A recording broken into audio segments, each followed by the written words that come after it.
Hello, my name is Jody Graves, and this video is to make an offer to your church. And this offer currently is only for your church and your church only, except for the offer won't last forever. I would like to make this offer and give you some time to make a decision. And if it's decline in a timely manner, in a month or so, I'm going to move on to another church. But before I get into the offer, tell you just a little bit about myself. I am currently in nursing in Lubbock, Texas, Crown Point Nursing Facility. I've been fighting cancer now for 3 years. And I've served the Lord now for 43 years. I was just counting that up today, and it really shocked me how long and how fast the time goes.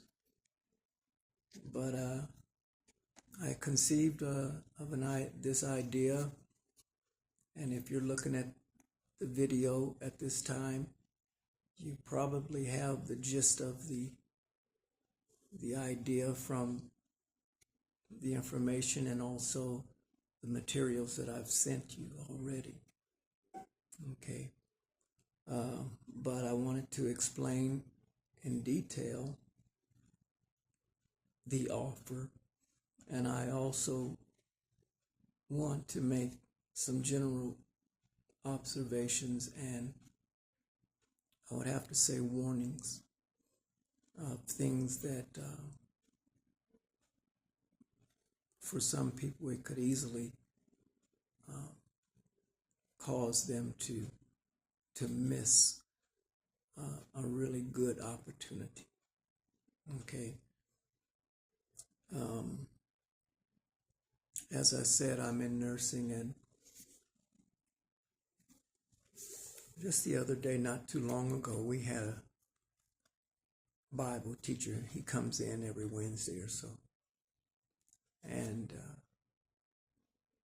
the maintenance crew was working on something, and I had asked them, if they could give us about 15 minutes, and this usually doesn't take long, and yada, yada, yada. And they said they couldn't because what they were working on involved the entire building, and there's 4 houses here in that project. And I said, okay, that's fine. But the teacher said, oh, that's just the devil. And I said, no, sir, no, that's not the devil. And the reason I bring that up is that I think that there's a lot of misapplication of God's word that can cause you to miss opportunities. And as I explained to the gentleman, life happens. And it doesn't always revolve around us and our particular situation. And everything that doesn't go our way is not the devil. Just life happens.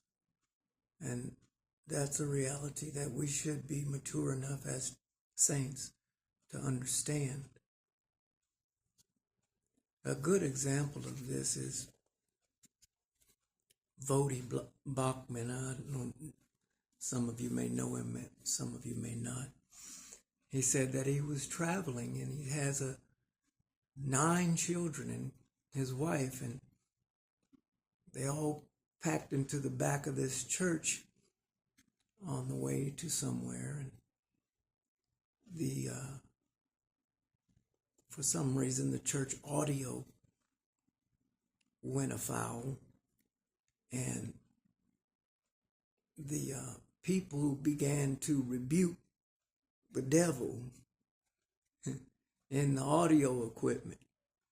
And when they couldn't fix it, they opened the back doors and commanded the devil to leave. And Vody looked at his wife, Bridget, and said, I think it's about time for us to get out of here. And there again, there's just some belief systems that I think people have, and they take it a little bit too far. And it causes them, it's almost to the extent of making a superstition or a voodoo or something out of bringing that in and crossing it over into Christianity. And it doesn't look very, very good on the church. And it literally runs people away and causes you to miss some opportunities that or otherwise God's will for you. I wrote a book in 2018, and one of the things that people would ask me is, did God call you to write this book? Now, any idiot can say, well, yeah, God called me to write this book. But I explained to the gentleman that, and this happened a few times, but I explained that God has called us to do what is good, what is right, and what is according to his will. And he didn't go down and make a laundry list and assign to each one of us a certain thing. He said, ask what you want, and he will provide. And so, I think this term, just because it's used once or twice or a few times, can really be taken way out of context to the extent that people begin to believe that God has to tell you blow by blow every single thing that you need to do. And when it gets to that point, you really are operating in a kind of mindset that, let me explain it this way. I had to stop my cousin. I was glad that she was embracing Christ, but she had gotten to a point where everything was God telling her something. And I had to stop her mid-sentence and say, Tina, every thought that you have is not God telling you what to do. In fact, you may live your entire life without God telling you something to do unless it has something to do with the entire kingdom of God. And so this is something that you are not going to be able to get across to a lot of people, but they feel like God has to come in and tell them every single thing to do. And that can certainly cause you to miss some opportunities. And it's akin to what the Pharisees and the Sadducees would ask Jesus, show us a sign. So it totally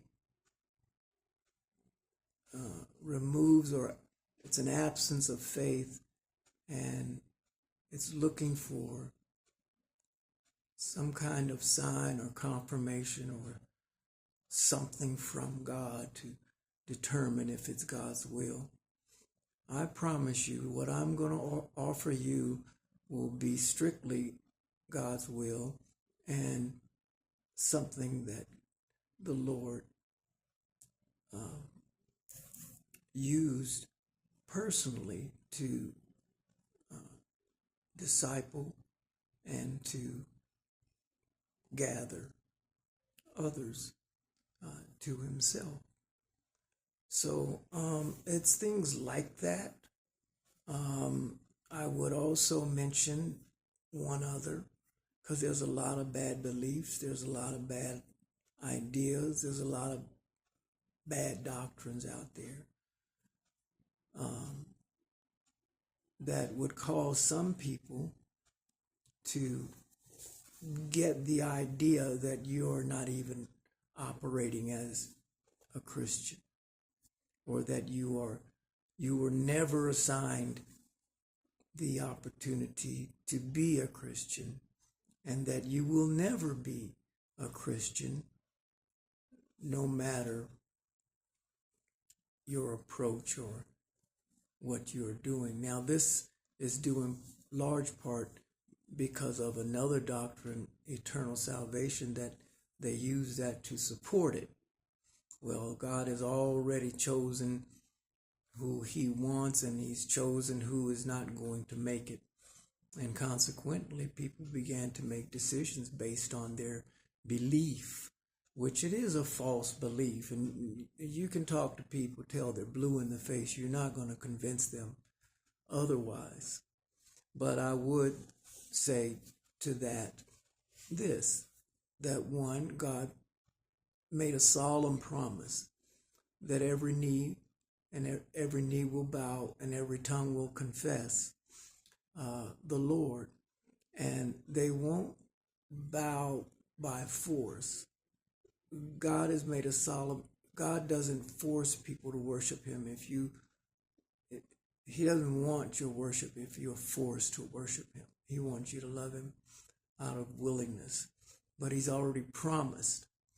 And it's a promise that he can keep, because through the resurrection and through extremely harsh living conditions, every single soul that ever was created and ever lived on the earth will return to God. Now, that's the solemn promise that he made. He also made a solemn promise that once the church is open to the Gentiles, becomes available to the Gentiles, he made a solemn promise in Isaiah 54 that it will never depart, it will never be removed. There will never be a time when salvation is not offered to both the Gentiles and the Jews, even if they enter into the gates of hell. What am I saying?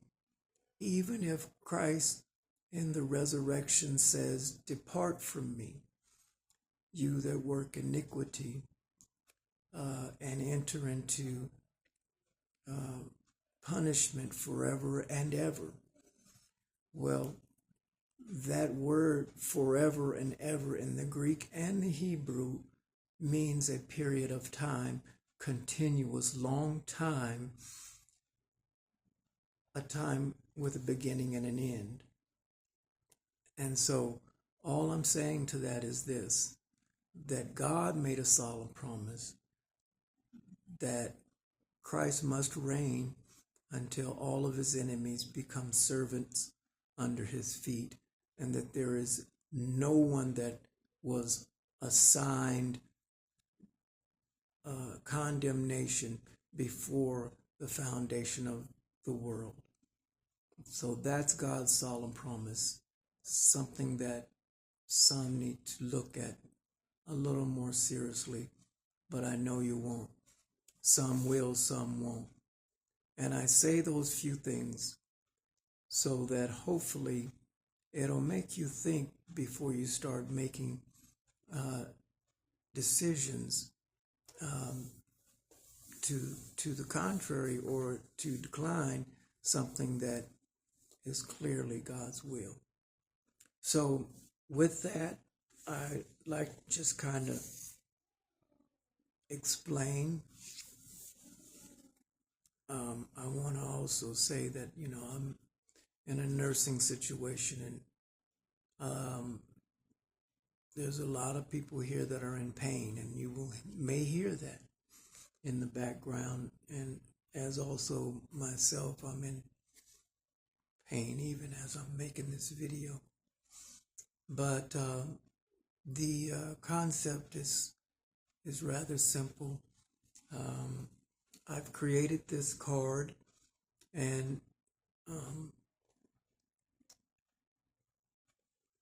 your church logo would be here, and a QR code would be here to a website for it says welcome home here, and that on the back it's inviting someone that you would give this card to come and dine. And so my offer to your church at this time is to offer up to the amount of $2,000 a month to launch this type of ministry and be able to invite people in your community to come out and to dine and give you the opportunity to share the goodness of God in your life, perhaps maybe how you came to faith, and also offer them the opportunity to come and worship with you on a Sunday. And there's many opportunities that something like this can open up and make available. My hope is that I can pilot this with your church for something like 3 months. And after like 3 months or so, you can start looking at funding it for yourself and getting the church, the whole church involved if the program is successful. Don't want to say 3 months definite, it might be 4 or 5 months and 6 months in some cases, but as long as you're running the program and it's successful, and I'll work with one church at a time, but I'd like to move on and be able to, by referral, maybe from your referral, to be able to move on and go on to other churches and do this with other churches. So the sooner that you get to independence on something like this, the better. But it's a grand opportunity to for someone to come along, and I prayed about this for a long time, to have the opportunity to do something like this, and God granted me the opportunity to do it so long as I'm still alive. And I don't know how long I got. I'll be frank with you that I'm in a terminal situation. And I don't know how long I got. Nobody can tell you how long I got. And I believe I will beat the cancer, whether in this life or in the resurrection. One way or another, I'm going to beat this cancer. But either way, it is well with my soul, and I have made my peace with the Lord. But I'd like to offer this opportunity as soon as possible and for as long as possible, and to as many churches as possible before my time. I do have other things that I like to do in life if God grant me the time and to be healthy again. So I won't be doing just this. I'm going to eventually move on to doing some other things, and I won't be able to do this forever. So here's the opportunity, and I don't know how much more I can say to that. I hope that you will see it for what it is. It's a great opportunity, and it is God's will. And it's not very often that an opportunity would come like this. And I would venture to say that it probably won't come again. So for whatever reason God has brought this opportunity to you, I would encourage you to make the best of it and to confirm with me that you would like to do it, and we can close it and make arrangements to fund it and to get it done. I probably could say a lot more, but please feel free to reach out to me, and God bless you, and may God be with you. Thank you.